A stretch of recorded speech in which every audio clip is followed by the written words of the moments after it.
要考试啊！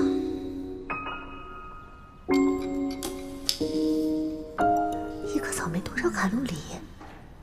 这么难，学生也答不上来吧？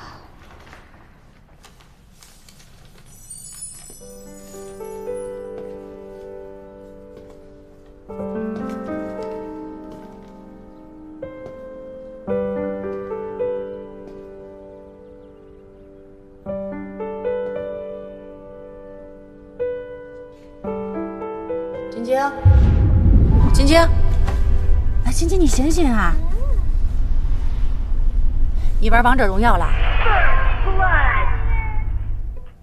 这位小乔是你啊？恭喜你啊！喜提微博头条，你看，占据热搜第一位置的乔晶晶游戏人设崩了，引起娱乐圈、电竞圈共同关注。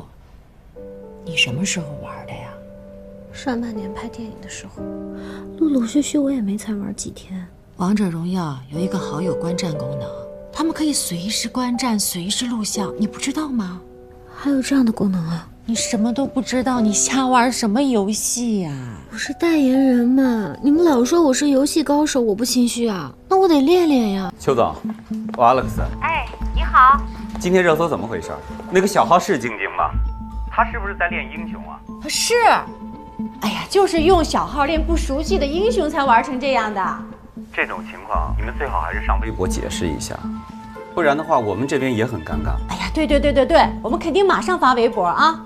不过邱总，我们这边讨论一下，光微博澄清，可信度恐怕不够。我们这边正好有个活动，很合适把现在这种情况从危机变成双赢。邱晶晶发微博了。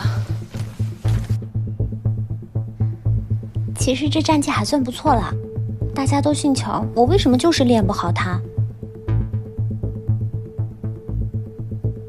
微博下的舆论反应还不错，不少人都相信了这个理由，不过还是有路人怀疑。按刚才说的发一条微博。今年的年度颁奖典礼上，王者荣耀的代言人乔晶晶将和幸运玩家们进行一场娱乐赛，大家期待乔晶晶老师的小乔吗？那快来报名哦！